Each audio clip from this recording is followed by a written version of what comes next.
나오신 성도님들 한 분 한 분을 환영합니다. 예배 관건은 하나님의 임재에 있습니다. 믿으십니까? 아멘. 임재는 구별된 시간, 구별된 장소에 하나님 임하시는 겁니다. 근데 그 의미 중에 하나는 하나님이 우리가 어디에 있는지, 내가 지금 어디에 위치해 있는지 알고 계신다는 거예요. 한번 옆에 있는 분에게 인사 한번 건네보시겠어요? 하나님이 당신 여기 있는 줄 아십니다. 한 번 더 인사해 보시겠어요? 하나님 당신과 함께 하십니다. 네, 오늘 저희가 허락하신 하나님의 말씀은 창세기 22장 17절 말씀, 그리고 요한복음 3장 30절 말씀입니다. 창세기 22장 말씀은 구약성경 29쪽에 있고 요한복음은 158쪽에 있습니다. 우리 두 절 말씀인데요, 저와 여러분이 합독해서 한번 읽겠습니다. 내가 내게 큰 복을 주고 내 씨가 크게 번성하여 하늘의 별과 같고 바다와 모래와 같으니 내 씨가 그 대적의 성문을 차지하리라. 그는 흥하여 하겠고 나는 쓰하여야 하리라 하니라. 아멘. 오늘 제가 강사 목사님 소개하면서 어떻게 하면 소개하면 좋을까, 제가 지난번에 강고 때 말씀드린 것도 있는데, 사회에서 보면 공공재라는 게 있잖아요. 영적인 것도 공공재가 있습니다. 저는 아마 앞으로 이 목사님이 한국교회, 특별히 다음 세대 젊은 분들에게 길을 열어주는 세례 요한과 같은 설교자가 되지 않을까, 사역자가 되지 않을까, 그런 마음입니다. 그래서 오늘 목사님, 제가 볼 때 오늘 한 번 오시긴 했는데요, 아마 자주 오시지 않을까 생각이 들어요. 그러니까 한번 여러분 반갑게 맞아주셨으면 좋겠습니다. 따뜻한 박수로 맞이하겠습니다.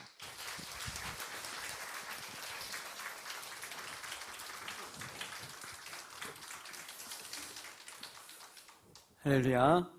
네, 반갑습니다. 금방 소개받은 오륜교회 사역하고 있는 주성아 목사라고 합니다. 우연이 없고 실수가 없으신 하나님께서 오늘 가장 좋은 날에 우리 귀한 우리 동산교회 우리 성도님과 함께 예배할 수 있는 귀한 은혜와 시간을 허락해 주신 줄 믿습니다. 제가 이렇게 외부에 나가서 설교할 때마다 이제 예배 전에 이렇게 대표 기도를 하시잖아요. 근데 그분의 대표 기도만 들어봐도 이 교회가 어떠한 교회인지 짐작을 할 수가 있습니다. 오늘 장로님의 기도가 정말 감동이 있고 또 그 안에 영적인 메시지가 담겨있는 이 장로님의 기도만 보아도 이 동산교회가 얼마나 하나님께 기뻐하시는 교회인지 짐작할 수가 있었습니다. 우리 다시 한번 옆 사람과 이렇게 한번 인사해 봤으면 좋겠어요. 우리 성령 충만하십시오. 아멘. 성도 여러분, 정말 그렇습니다. 성령 충만하셔야 됩니다. 성령 충만이라고 하는 것은 성령 하나님의 지배를 받아서 그분의 통치와 또 그분의 인도하심을 받는 삶의 자세를 말합니다.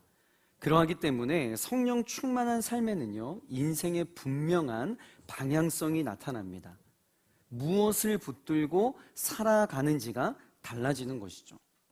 여러분 주변을 한번 보세요. 성령 충만한 사람들은요, 결국 예수 그리스도를 붙잡고 살아갑니다. 그런데 우리의 본성은 조금 다르잖아요. 우리는 끊임없이 세상 속에서 예수님이 아닌 그 무언가를 붙들고 살아가려고 발버둥칩니다. 사람을 붙잡죠. 돈을 붙잡아요. 인맥을 붙잡고 내 명예와 사회적 지위를 붙잡고 살아갑니다. 여러분 가만히 한번 생각해 보세요. 우리가 하나님을 안 믿는 게 아닙니다. 하나님을 믿어요. 그런데 우리 마음 깊은 곳에 어떤 이런 두려움들이 해결되지가 않는 거죠. 제가 위에서 언급하였던 어떤 사람, 돈, 인맥, 명예, 사회적 지위, 그걸 붙잡아야 살아남을 수 있을 것 같은 조급함이 우리 안에 잔재해 있는 겁니다. 그걸 붙잡아야 내가 커질 수 있을 것 같고, 그것을 놓치면 무언가 인생이 끝날 것 같은 두려움이 우리 안에 남아있는 것이죠. 그래서 세상은 계속해서 우리 영혼에게 이렇게 이야기를 합니다.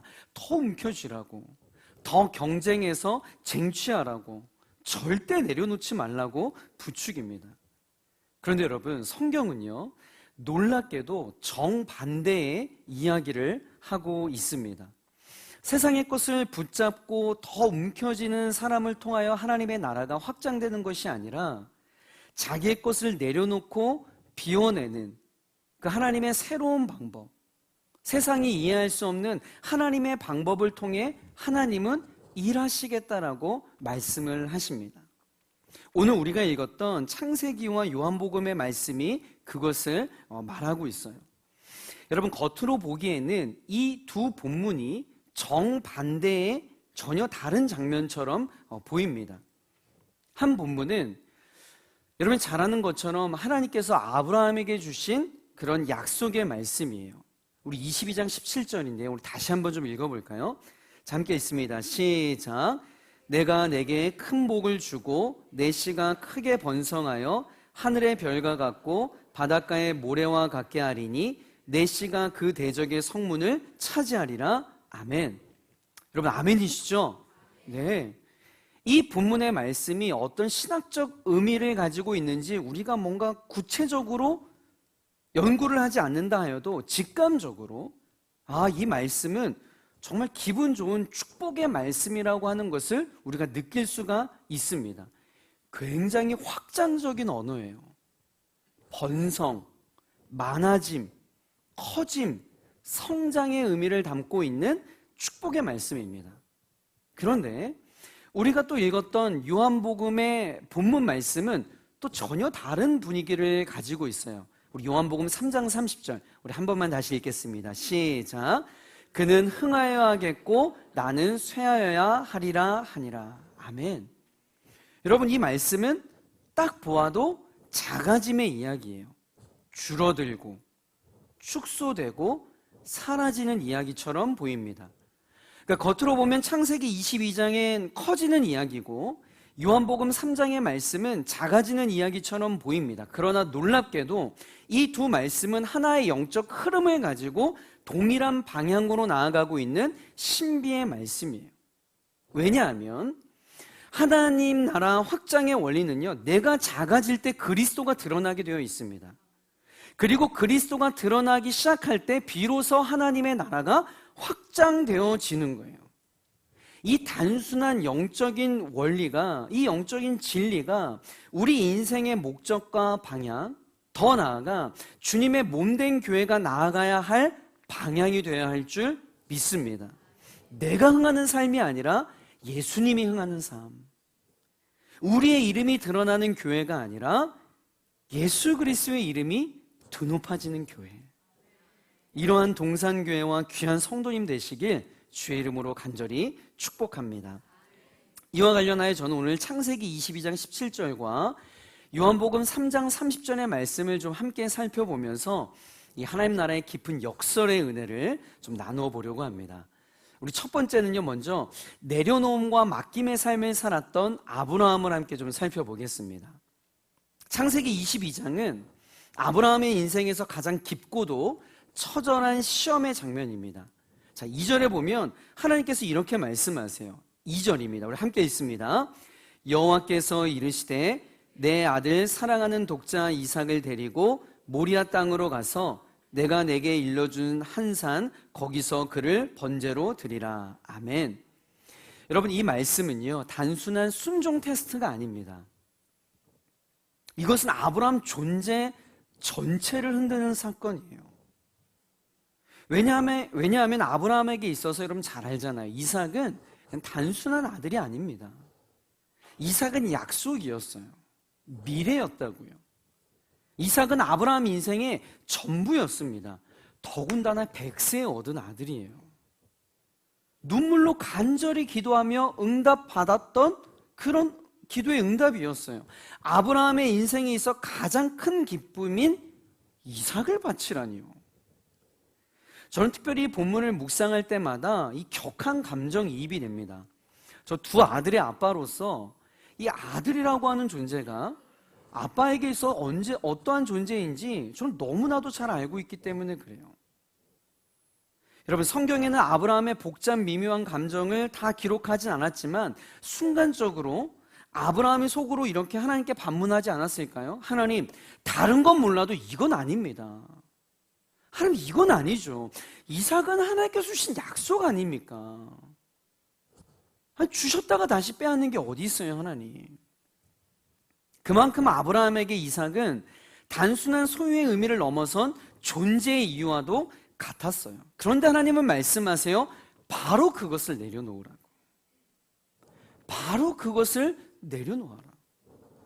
사랑하는 성도 여러분, 하나님은 왜 아브라함에게 상식을 뛰어넘는, 어쩌면 비윤리적이고 잔인한 이런 요구를 하셨을까요? 하나님이 이삭이 필요했기 때문일까요? 여러분, 하나님은요 아브라함의 마음을 보고 계셨습니다. 아브라함아, 아브라함아, 너가 붙잡고 있는 게 뭐니? 너가 움켜쥐고 있는 것이 무엇이니? 그걸 확인하고자 했던 거예요. 아브라함이 하나님을 붙잡고 있는지, 아니면 하나님이 준 선물을 붙잡고 있는지 명확히 분명히 하고자 했던 것입니다. 여러분, 사실 아브라함이 순종하지 않았다면 이 사건은 여러분 어떻게 되었을까요? 아들을 얻었을 거예요. 이삭이 아브라함 곁에 남아 있었을 것입니다. 그러나 분명한 것은 이삭은 얻었을지 몰라도 여러분 열방의 아비는 되지 못했을 거예요. 왜냐하면 여러분 하나님 나라 확장은요 붙잡음, 움켜짐 위에 세워지지 않기 때문에 그렇습니다. 하나님의 일하심의 원리는요 너무나 심플하고 너무나 분명합니다. 하나님은 움켜진 사람을 통해서 일하시는 것이 아니라 내려놓고 온전히 하나님께 맡길 줄 아는 그 사람을 통해 역사하시기 때문에 그래요. 여러분, 아브라함은요 위대한 순종의 결단을 합니다. 이삭을 데리고 모리아산으로 올라가 제단 위에 이삭을 올려놓고 결박을 해요. 제가 시간상 지금 이 디테일한 현장을 다 살펴볼 수는 없지만 여러분 이건 단순한 순종의 한 장면이 아니에요. 여러분 이게 중요해요. 아브라함이 자신의 미래를, 자신의 전 인생을 하나님께 내어 맡기는 장면입니다. 자기 꿈을 맡기고 있어요. 자신의 인생 전체를 맡기고 있다고요. 그런데 바로 그 순간 하나님께서 개입하시어 이렇게 말씀하세요. 그게 오늘 읽었던 17절의 말씀입니다. 내가 너에게 큰 복을 주고 내 씨가 크게 번성하여 하늘의 별과 같고 바닷가의 모래와 같게 하리니. 아멘. 여러분 여기에서 중요한 것은요 축복의 내용이 아닙니다. 많은 사람들이 이 본문을 가지고 아멘, 하나님 내 인생 가운데도 번성의 축복, 하늘의 별과 같이 많아짐의 축복을 달라고 기도하는데 여러분 이 본문에서 중요한 것은 이 내용 자체가 아니라 순서예요. 잘 보셔야 됩니다. 여러분 번성이 먼저가 아니에요. 내려놓음이 먼저였습니다. 여러분 정확히 보세요. 확장이 먼저가 아니라고요. 맡김이, 내어 맡김이 먼저였어요. 여러분 축복이 먼저가 아닙니다. 순종이 먼저였어요. 이 순서에 담겨진 놀라운 영적인 신비를 여러분 이해하셔야 됩니다. 저 역시 신학교 시절에 하나님께서 이 부분을 가장 먼저 다루시더라고요. 여러분 저는요 원래 목사가 꿈이 아니었어요. 저는 호텔리어가 꿈이었어요. 잘 어울리지 않아요? 이렇게 포마드 헤어스타일 딱 하고 이 더블 자켓 입고 반짝이는 구두 신고 호텔 로비를 다니면서 전 세계 사람들을 만나고 소통하고 이러한 호텔 매니저가 되는 게 저의 꿈이었습니다. 그런데 고3 때 하나님께서 제 마음에 성화야 너는 사람 낚는 어부가 되라 라고 하는 분명한 콜링이 있으셨고 그 부르심 앞에 순종하여서 총신대학교에 입학하게 되었습니다. 그때까지 주변 사람들에게 제가 늘 같은 칭찬과 피드백을 들으며 살아왔어요. 그게 뭐였냐면 야, 너 참 말 잘한다. 너 정말 조리 있게 이야기한다. 너 언변의 은사가 있다. 설득력이 있다. 그러다 보니 제 안에 어떤 이러한 교만이 자리 잡고 있었던 것 같아요. 겉으로는 믿음인 척 했지만 사실은 하나님보다 저의 언변과 저의 재능을 더 의지하고 있었던 것 같아요. 그러다 보니 참 지금 생각해보면 너무 창피하고 어이없는 생각이었는데 야, 나는 말을 잘하니까 설교도 타고나게 잘할 수 있을 거야. 야, 내가 이제 다 죽었어. 이제 베드로처럼 내가 한 번 설교하면 수천 명의 사람들이 회개하고 돌아오는 이 시대의 스펄전과 같은 최고의 설교자가 될 거야. 아무도 아멘 안 하시잖아요. 저도 이렇게 어처구니 없는 생각에 신학교 1학년 때 그렇게 자만감에 빠져 있었어요. 그런데 신학교 1학년 겨울방학 때 뭐 다 이야기할 수는 없지만 가족들과 겨울바다 여행을 다녀오다가 큰 차량 상호를 당하게 됩니다.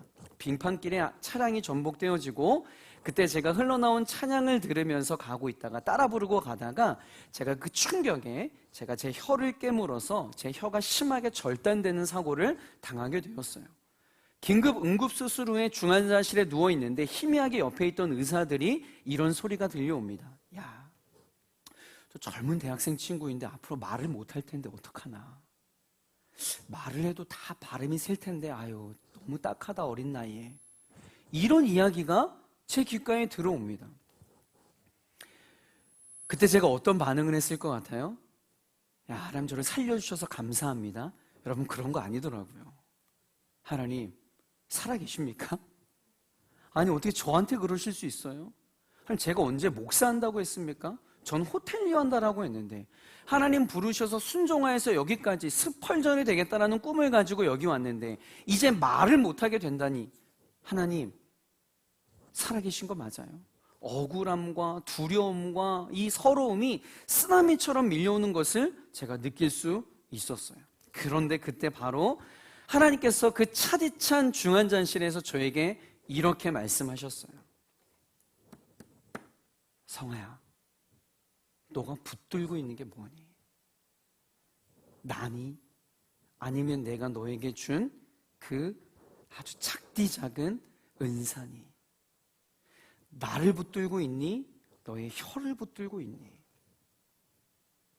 제가 그 순간 정말 망치로 머리를 한 대 맞은 것 같은, 아니 더 정확한 표현은요, 너무 수치스러웠습니다. 내가 하나님을 위해 살겠다고 주의 종이 되겠다고 신학교에 갔는데 내가 붙들고 있었던 것이 예수님이 아니었구나. 내가 하나님보다 나의 어떠함을 더 붙들고 있었구나. 그때서야 제가 하나님 앞에 온전한 예배를 드리며 이런 고백을 하게 되었습니다. 하나님, 제 혀가 회복되지 않아도 괜찮을 것 같습니다. 하나님 한 분이면 충분합니다. 저의 남은 인생을 어떠한 모양이라도 하나님 써 주십시오. 그제서야 제 순간에 그 순간 제 마음에 어떠한 말로도 표현할 수 없는 위로와 평강이 찾아왔습니다. 그리고 감사하게도 제 혀가 말을 할 수 없는 또 봉합이 될 수 없는 상황이었는데 정말 하나님의 은혜로 빠르게 회복시켜 주셨고 이전보다 더 강건한 혀로 고쳐주셨어요. 그런데 사실 더 중요한 회복은요, 제 혀가 아니라 제 마음이었고 제 중심이었습니다. 이 사건 이후로 제 안에 아주 중요한 고백이 생겼어요. 설교는 저의 혀로 하는 것이 아니라 하나님의 은혜로, 하나님의 기름 부으심으로 하는 것이구나.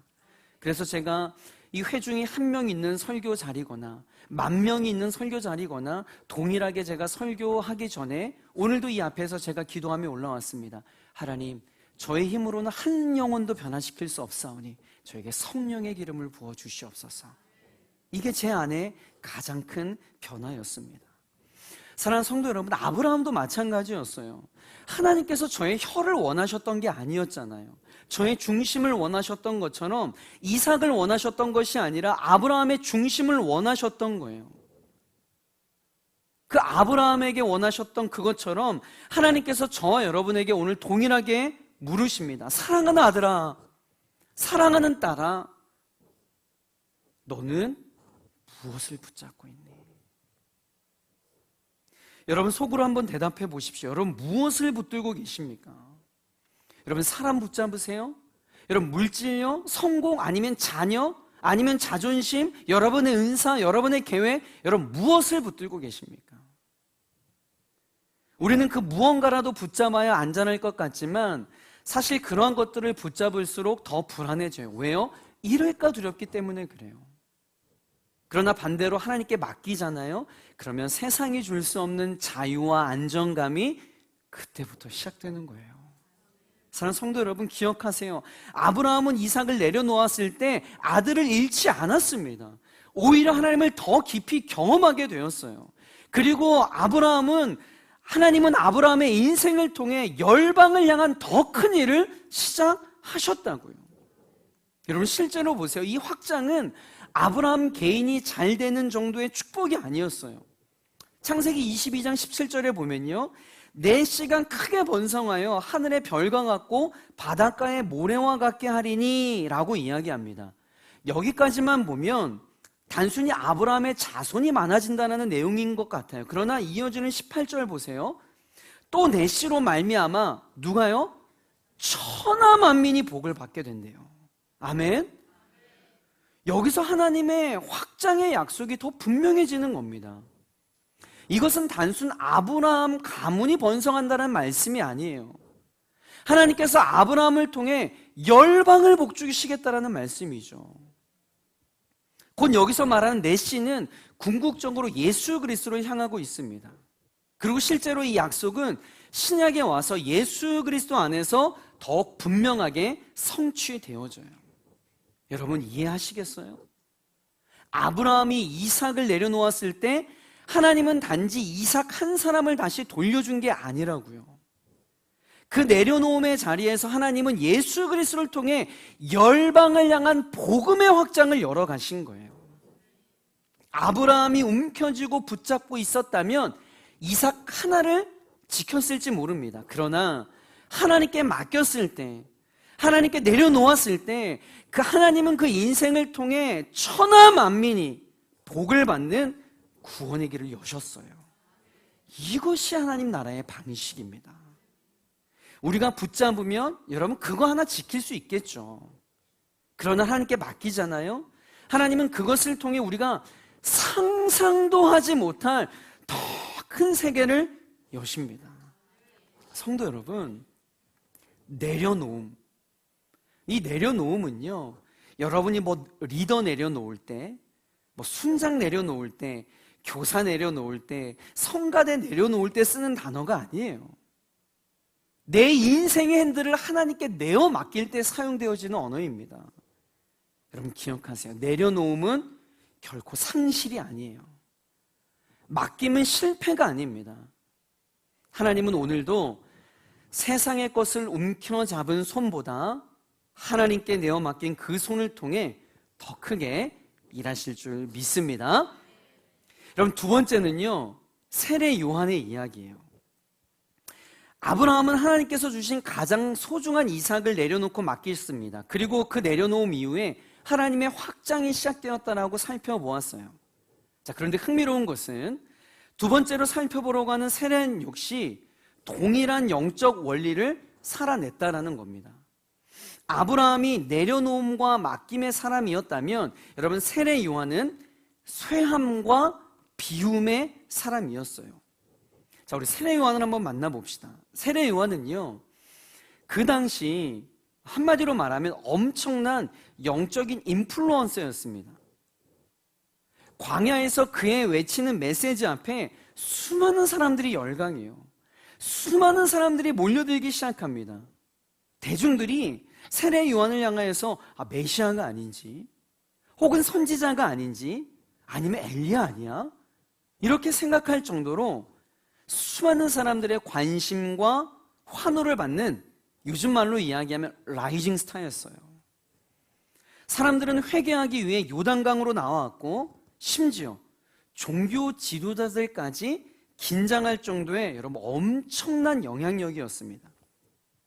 어쩌면 이 당시 흘러가는 분위기로 본다면 사람들은 이 세례 요한을 중심으로 이제 드디어 새로운 시대가 열리는구나, 이런 기대를 했을지도 몰라요.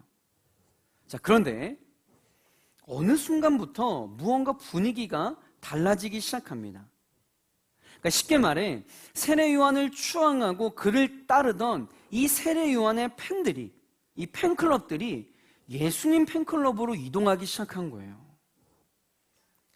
심상치 않은 분위기를 직감한 요한의 제자들이 불안해하면서 다급하게 세례 요한에게 이렇게 이야기합니다. 자, 요한복음 3장 26절인데요.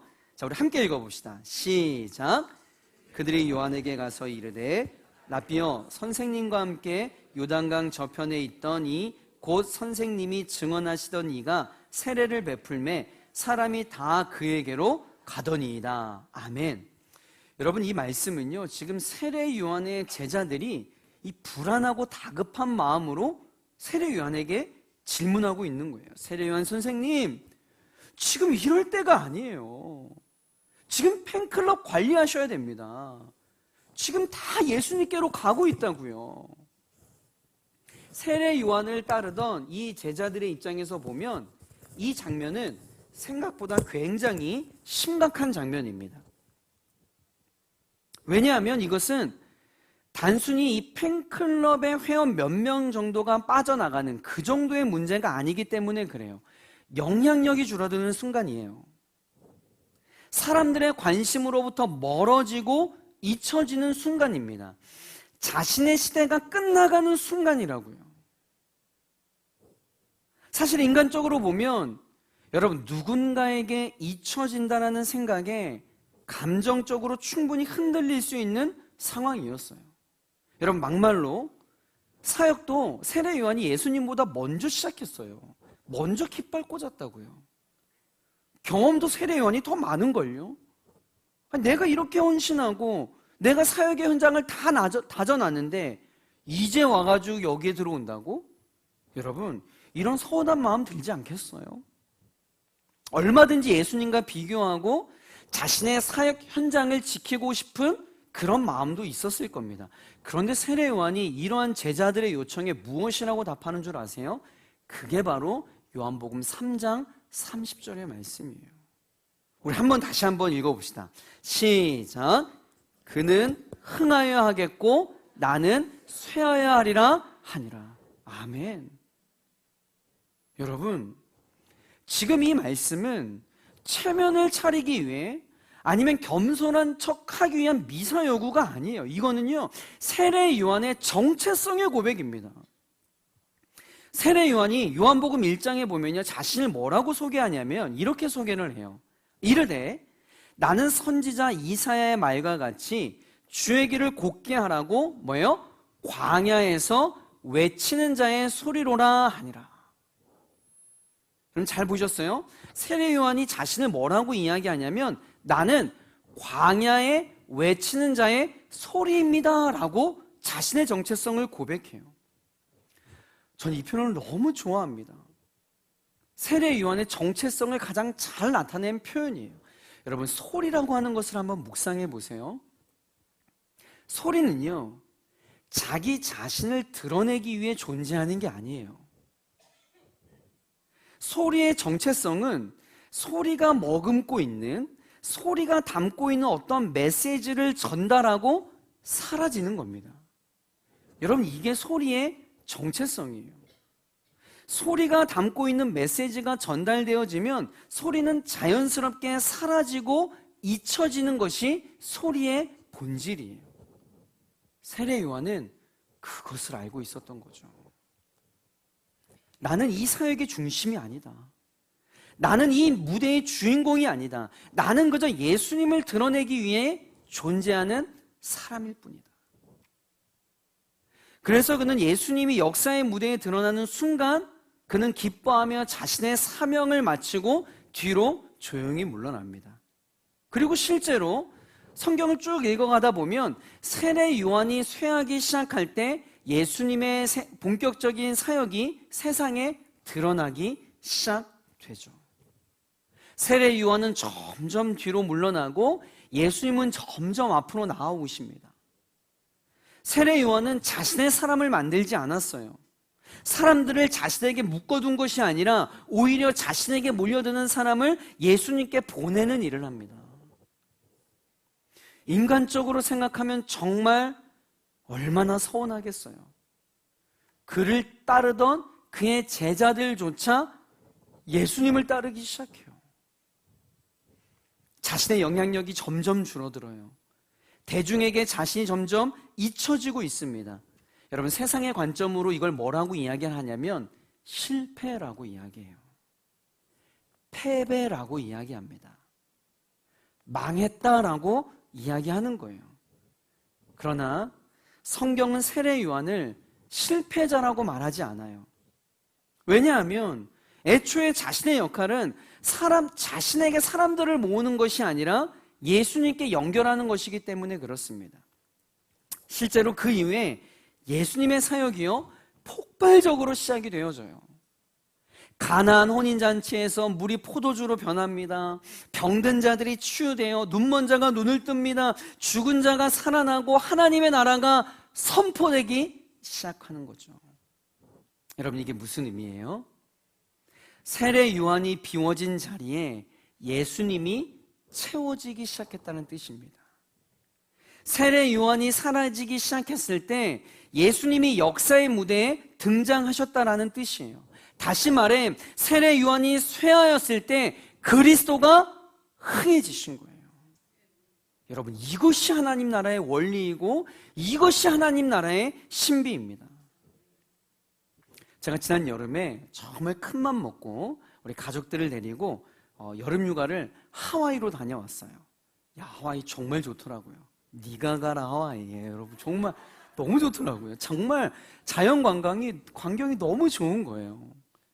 앞에 푸른 바다를 배경으로 파란 하늘을 풍경 삼아 드라이브를 하는데 야, 정말 천국이 따로 없구나라는 생각이 들더라고요. 그런데요, 저는 이 일주일간 있으면서 하와이에 있으면서 그런 자연 풍경, 그런 어떤 아름다운 바다가 제 마음을 때린 것이 아니라 그 쇼핑샵들이 몰려있는 작은 마을을 지나고 있는데 그곳에서 발견한 한 매장이 저의 마음 가운데 가장 깊이 들어왔습니다.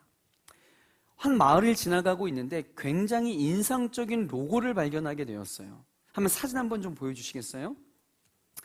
참 민망하지만 이 딱 세 글자의 로고가 있는데 보통 로고를 보면 어떻게 읽어야 되는지를 알잖아요. 뭐 구찌, 뭐 프라다, 뭐 어떻게 읽어야 될 줄 알겠는데 도대체 이 로고는 어떻게 읽어야 될지를 모르겠는 거예요.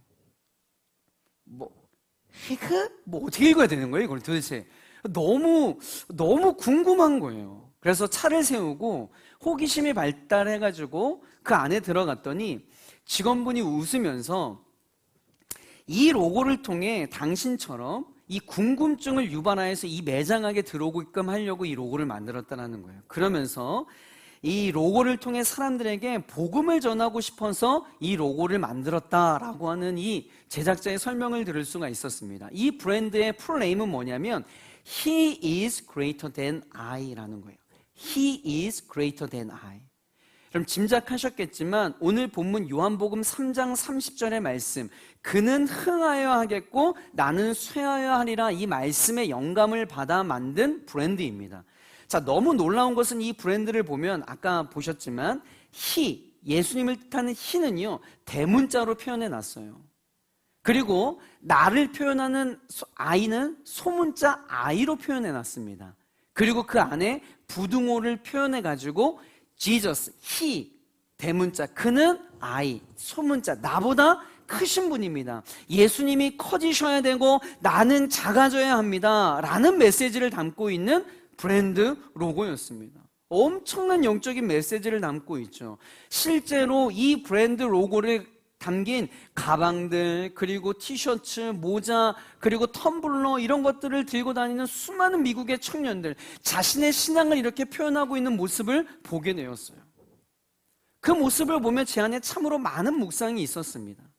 그때 한참 저는요 교회 개척에 대한 꿈을 품고 다음 스텝을 위해 진지하게 고민을 하고 있던 시즌이었어요. 그때 하나님께서 물으시더라고요. 네가 교회 개척을 통해 추구하고자 하는 게 무엇이니? 개척된 교회에서 성도들과 함께 하고자 하는 신앙생활이 어떤 모습이니? 과연 그 교회 안에서 어떠한 예배를 하려고 하는 것이니? 이렇게 물으시더라고요. 여러분, 우리가 신앙생활이라고 하면 주일마다 예배드리고 기도하고 성경 읽고 봉사하고 헌신하는 건 여러분 맞습니다. 모두 다 소중하고 귀한 것이죠. 그러나 조금 더 깊이 들어가 보면 이 모든 것들은요 결국 한 가지를 향해서 나아가고 있어요. 여러분, 그게 뭐예요? 존귀하신 예수 그리스도의 이름을 드높이는 것. 여러분, 왜 우리가 주일에 모여서 예배합니까? 예수님을 높이기 위해서 그래요. 여러분, 왜 우리가 예배하는 거죠? 존귀하신 그 주님을 높이기 위해서입니다.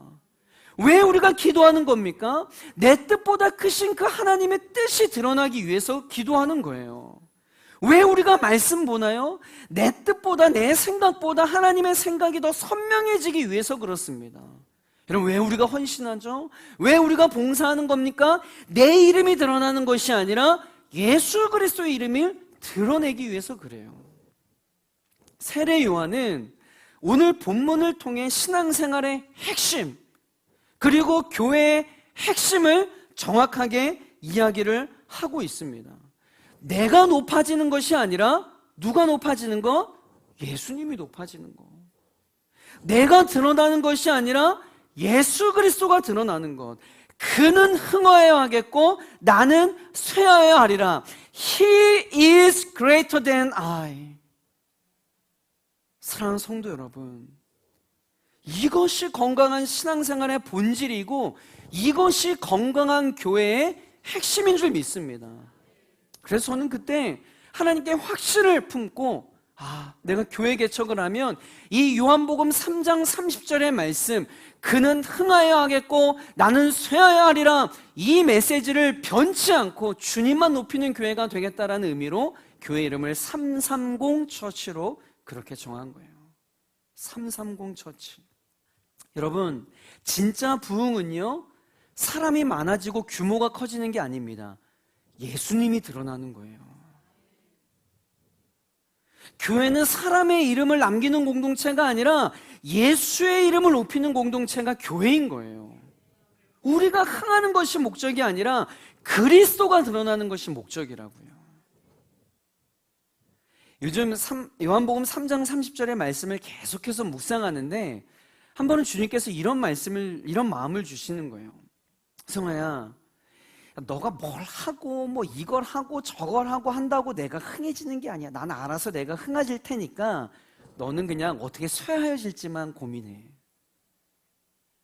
그러니까 네가 뭘 한다고 내가 별로 뭐 큰 영향이 없다. 난 알아서 내가 다 흥하니까 너는 어떻게 너가 쇠하여질지, 어떻게 낮아질지 여기에만 집중해. 여러분, 세례 요한은 쇠해졌지만 실패하지 않았어요. 오히려 그는 가장 아름답게 자기 사명을 멋지게 완성한 사람이 되었습니다. 왜냐하면 하나님 나라에서는요, 내가 커지는 것이 성공의 척도가 아니라 예수님이 드러나는 것이 가장 큰 성공의 척도이기 때문에 그래요. 실제로 예수님께서 세례 요한을 어떻게 피드백하십니까? 마태복음 11장 11절에 보면 여자가 낳은 자 중에 세례 요한보다 큰 이가 일어남이 없도다. 이 얼마나 영광스러운 피드백이에요. 여러분, 우리 인생 이거 하나면 충분하지 않을까요? 우리 주님 앞에 다 서는 날이 있을 터인데, 그 날이 곧 올 텐데, 우리 주님 곧 오실 터인데, 그때 여러분 주님 앞에 너가 내 이름을 높여서 내가 얼마나 좋았는지 모른다. 여러분, 이 피드백 하나면 충분하지 않습니까? 말씀을 정리하도록 할게요. 사랑하는 성도 여러분, 오늘 우리는 성경의 두 인물인 아브라함과 세례 요한을 비교하며 살펴보았어요. 아브라함은 내려놓았습니다. 세례 요한은 쇠하여졌어요. 아브라함은 이삭을 맡겼고요, 세례 요한은 자신의 자리를 비웠습니다. 겉으로 보면 둘 다 소중한 것을 잃은 것처럼 보여요. 하나는 아들을 잃은 것처럼 보였고 하나는 영향력을 잃는 것처럼 보였습니다. 그러나 그것은 세상의 평가일 뿐, 여러분, 하나님 나라 관점에서는 이것은 상실이 아니라 축복으로 나아가는 첫 스텝이었어요. 아브라함이 내려놓았을 때 하나님은 열방을 향한 약속을 확장하셨습니다. 세례 요한이 쇠하여졌을 때 예수님이 드러나기 시작했어요. 여러분, 이것이 오늘 말씀의 핵심입니다. 하나님 나라는 내가 움켜질 때 확장되는 나라가 아니에요. 오히려 내가 내려놓을 때 하나님 나라는 확장됩니다. 신비의 영역이죠. 하나님 나라는 내가 드러날 때 세워지는 나라가 아니에요. 오히려 하나님 나라는 내가 감추어지고 예수님이 드러날 때 세워집니다. 신비의 영역이죠. 사랑하는 동산교회 성도 여러분, 우리 인생도 마찬가지예요. 내가 붙잡고 있는 것 하나님께 맡길 때 하나님은 그 인생을 통하여 더 큰 일을 시작하십니다. 오늘 이 말씀을 통해 저를 비롯한 우리 모두가 한번 점검해 봤으면 좋겠어요. 내가 지금 하나님보다 더 붙들고 있는 것이 있진 않은지. 많은 부모들이 자녀를 붙잡고 살아가요.